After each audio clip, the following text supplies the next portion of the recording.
This is the sermon for September 11th, 2022, and Jesus sat down.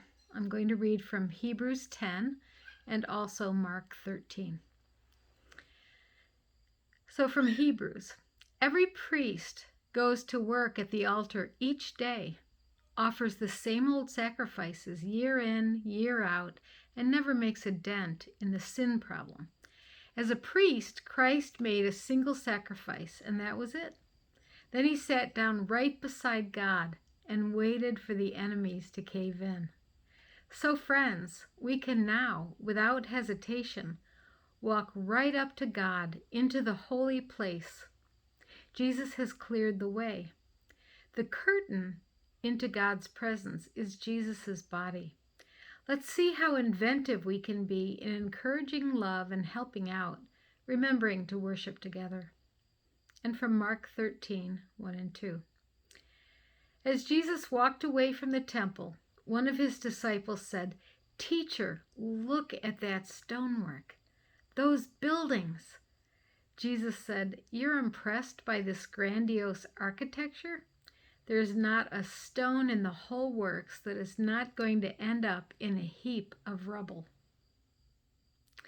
Well, I have a question, and this is kind of like a pop quiz. Which one of these four that I'm going to name is not a religion?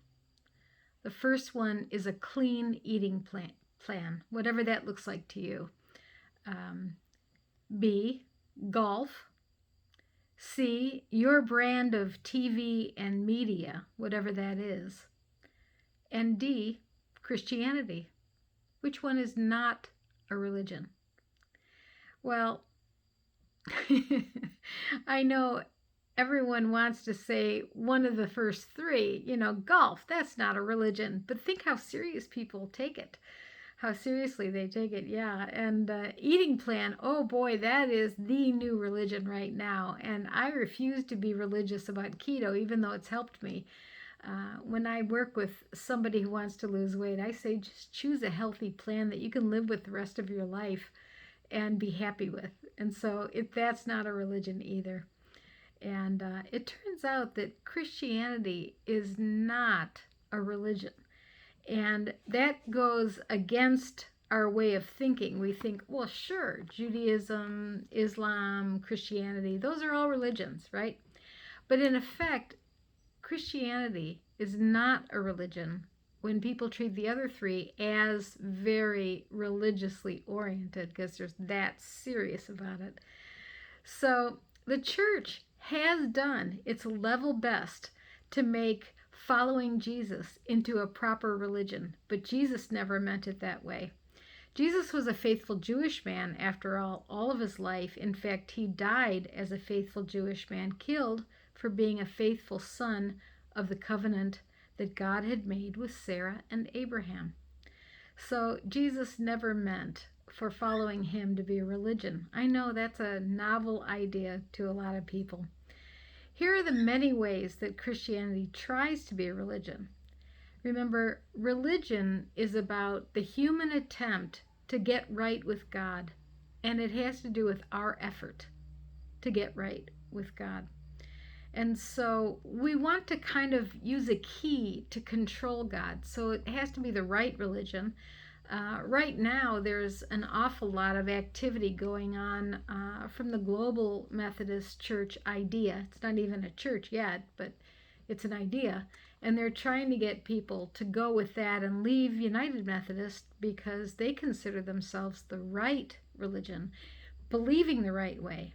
And this is the thing, is that religion is either you believe the right things, you do the right things, or you say the right things, or you live the right way.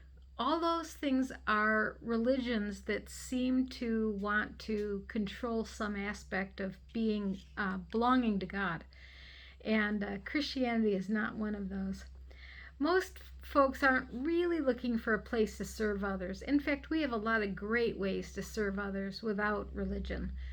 Lions, they have a lot of ritual, so it looks a little bit like a religion, but it isn't. And And so serving others, there's lots of ways to do it. Um, yeah, creed is important to a lot of people. You've got to say the right things, carefully define who is in and who is out. Practices define who is in, who is out. It used to be that a Christian would never play cards, dance, drink, swear. We all know the drill, right?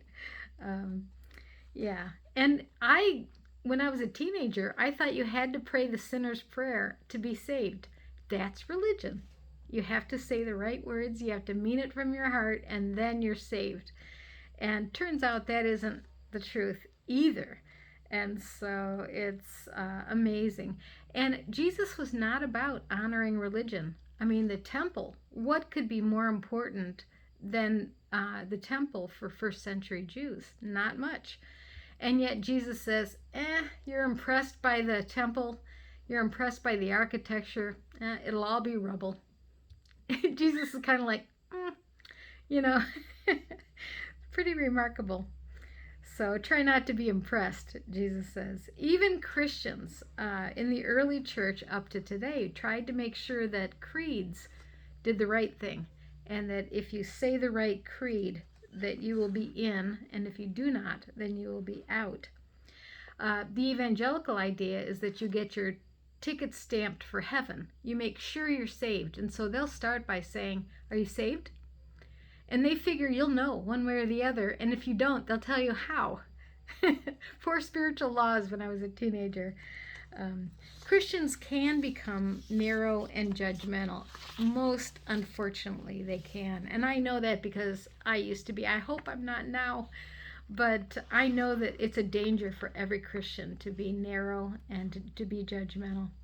And so, and especially when religion marries itself to a political party, oh boy, watch out, because then you've got the earthly kingdom and the heavenly kingdom married together, and there is a right way to do things and a wrong way to do things. So our parents, in fact, formed us to be religious. You know, our parents would light up with delight when we did certain things, and they'd frown, they'd scowl when we did things wrong. Hopefully it wasn't worse than that. But yeah, how do you try to please God in a way that we pleased our parents when we were little? Does God seem harsh and judgmental at times? Love is no longer a motivation. It's about pleasing an absolute authority. And the number of people that think that, God's the great police officer in the sky, judging what's right, what's wrong. Hebrews speaks in religious metaphors, so that's part of why it's confusing, is that religious metaphors, the priest stands before the altar day in and day out and does the same sacrifices and never makes a dent in sin, is how the Message talks about it. Following Jesus on the path is following. It's not, you think about how God loved Jesus from the moment that Jesus strode onto the scene. So in the baptism, Jesus is being baptized. It's the beginning. He hasn't done a thing yet that we know of. And in the baptism, there's a voice that says, "This is my beloved, in whom I'm well pleased." And that's what God says to each one of us too. It's not that we have to be saved in order to be loved by God. We're loved by God just because God made us, and because we're human, and because we have human dignity. So following Jesus on the path is a way to express how we are loved, and how we show gratitude, how we show thanks. So yeah, Jesus fell asleep in the boat while the storm raged. And Jesus rose to new life after being dead, and then hung out with his friends, and like Nadia Bolz-Weber said, he said, "Where are the snacks?" and wanted something to eat.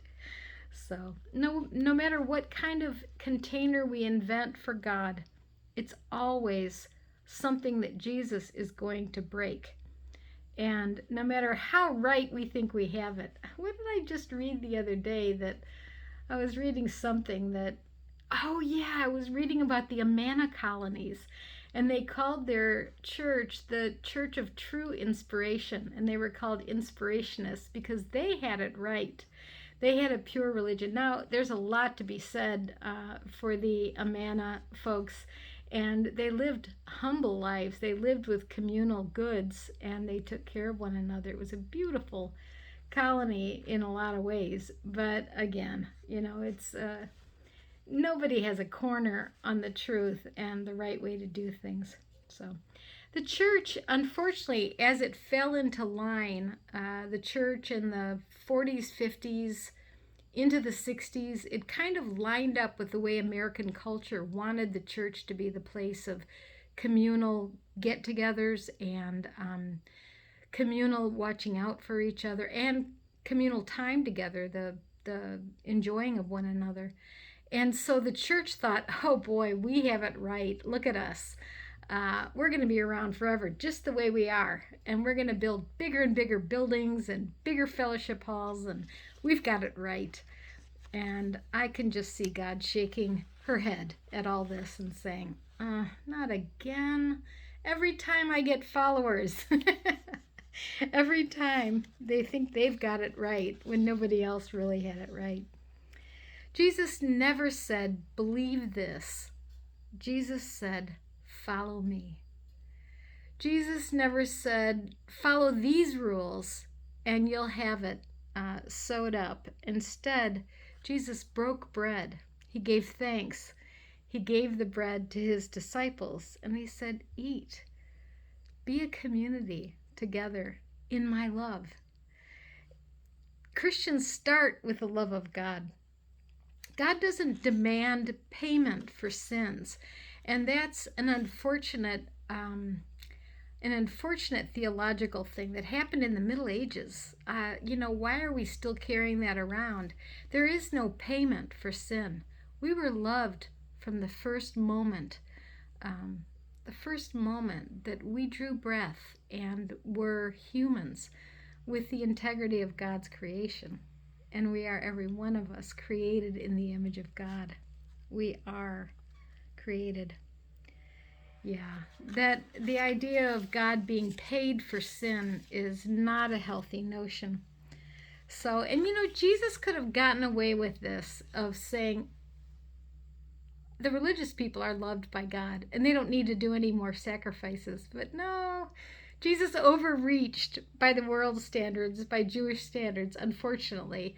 He included the Samaritans, which were like half-breeds. They were considered worse than Gentiles because they thought they were Jewish, but they weren't, according to the Jewish people.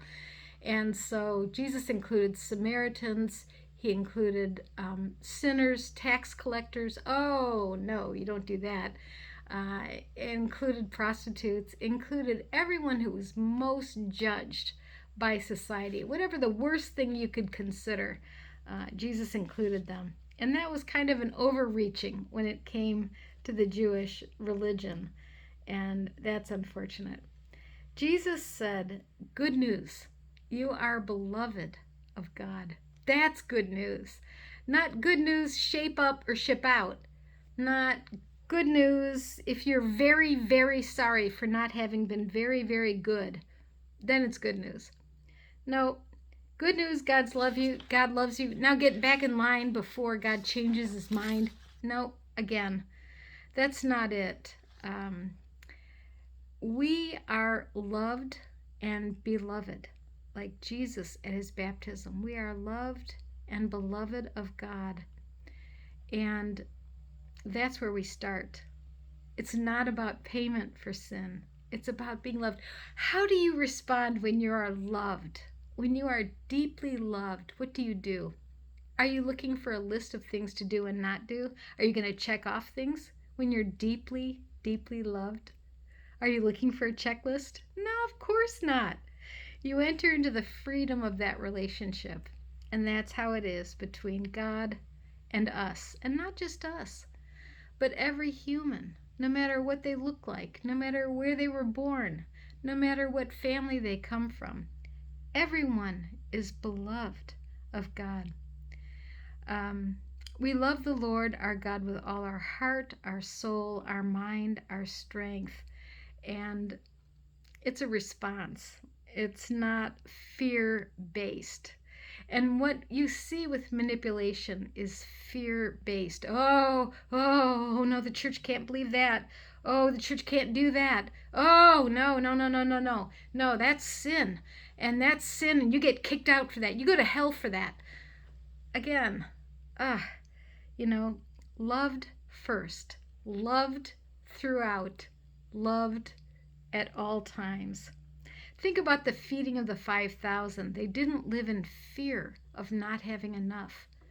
They rested in having enough. And that is the beauty of not religion. Religion is fear and scarcity. Not religion, following Jesus, is being beloved. Amen.